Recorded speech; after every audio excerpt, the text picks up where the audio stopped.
estamos aqui hoje com a possibilidade de termos uma conversa e o título dessa nossa conversa é Sorte e Azar.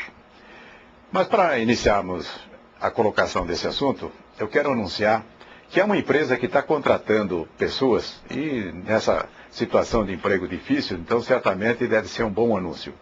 Entretanto, há uma característica bastante curiosa nessa empresa. Eles fazem um sorteio mensal e nesse sorteio mensal eles sorteiam duas pessoas. Uma delas é demitida sumariamente, a outra é promovida, passa a ter um salário maior. É exatamente isso que nós podemos chamar de sorte e de azar. O que devemos entender por sorte e por azar? O azar é aquilo que acontece de desagradável, porém a pessoa não reconhece nenhuma responsabilidade para que aquilo tenha acontecido. E no caso da sorte é a mesma coisa. Aí então caberia perguntarmos, e na grande empresa de nosso Criador, será que as coisas também funcionam dessa maneira? Será que existem sorteios no sentido das pessoas serem punidas ou no sentido de elas serem premiadas? Ora, se dentro da criação de Deus nós encontrarmos espaço para sorte e para azar, nós vamos estar em uma dificuldade muito grande, porque vai ser difícil reconhecermos a existência de justiça dentro da criação de Deus. Entretanto, nós percebemos que em nossa vida, normalmente nós acabamos orientando a nossa ação fortemente, vamos dizer assim, influenciado por essa ideia de que de fato existe sorte e existe azar. Agora, se não existe sorte, não existe azar, o que é que nós devemos considerar existindo para regular a nossa vida? Então nós temos que nos valer nesse momento de um ensinamento de Jesus, em que ele nos ensinava, a cada um será dado segundo as suas obras. Uma outra forma de ver esse ensinamento é a lei de ação e reação, de causa e efeito, mas eu prefiro uma imagem mais poética a partir do ensinamento de Jesus, em que ele diz que nós colhemos aquilo que nós semeamos. Aqui nós precisamos tomar bastante cuidado, porque no geral as pessoas aceitam a ideia de que nós semeamos aquilo que nós colhemos. Entretanto, admitem a possibilidade de que possa existir colheita sem a correspondente semeadura.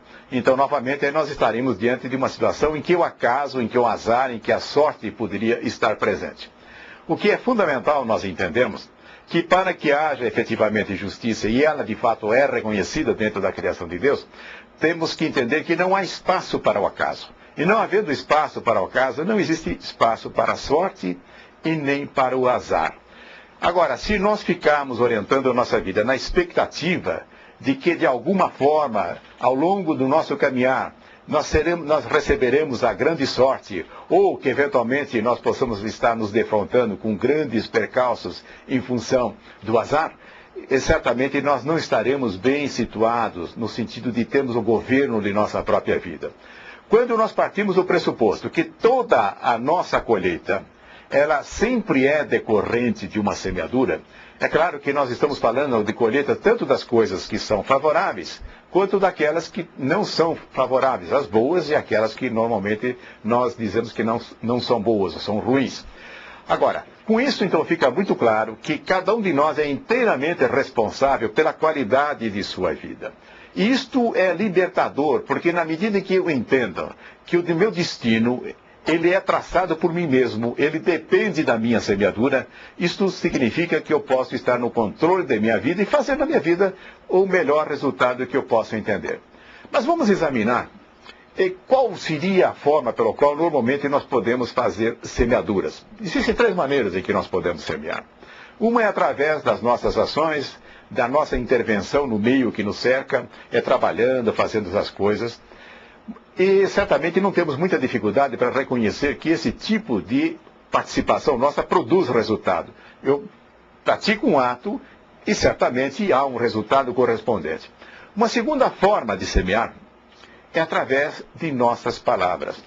E aí uma coisa bastante interessante, como a nossa língua não tem osso, nós costumamos realmente dar uma velocidade imensa à língua e falamos, mas esta também é uma forma de semeadura.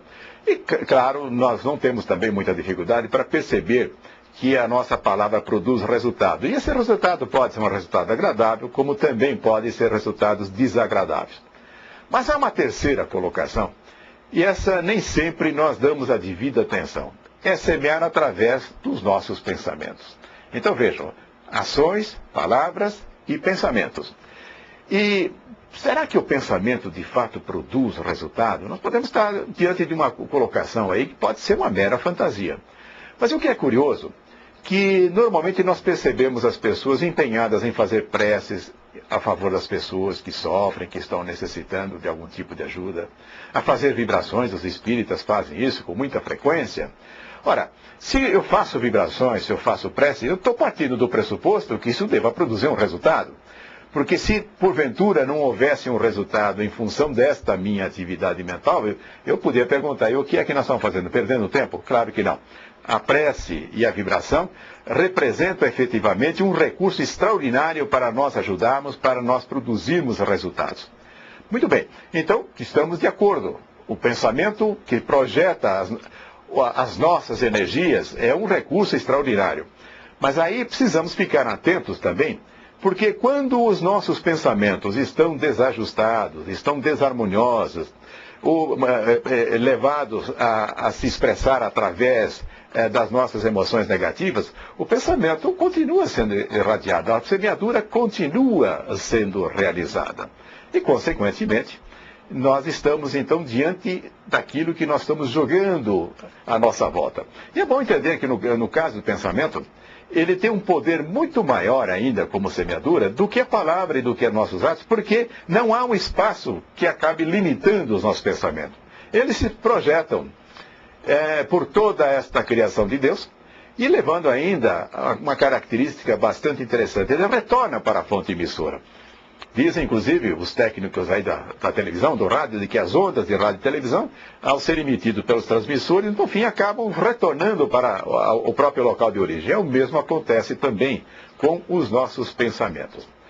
Mas aí então, vamos voltar àquela colocação inicial. Será que nós estamos procurando na vida uma empresa que faz esse sorteio de tal forma que um é demitido, em que o outro é premiado, sem que absolutamente tenham qualquer tipo de participação, quer na punição, quer na retribuição? Se porventura nós continuarmos orientando a nossa vida dessa maneira, nós podemos dar um nome para isso. É que nós estamos orientando a nossa vida colocando-nos como vítimas, ou colocando como aqueles que recebem benefícios sem que tenha acumulado o mérito correspondente. Isto, de fato, nos traz uma colocação muito fraca diante da vida.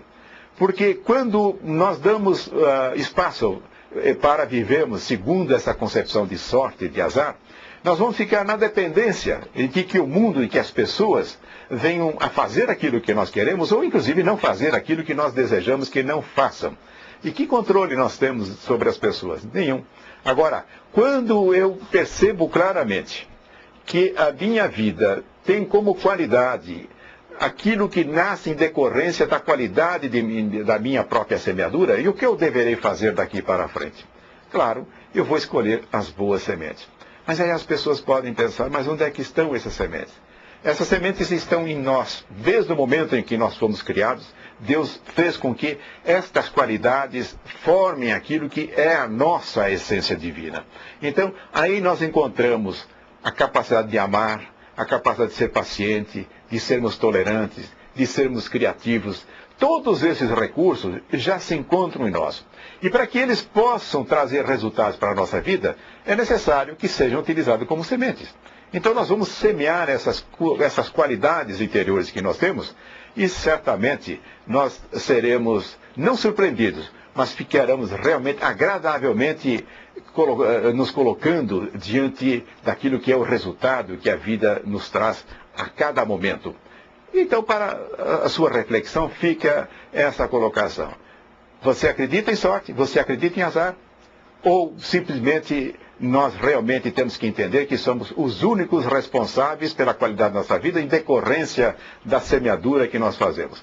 E uma boa semeadura para todos e que todos tenham sucesso nesse propósito.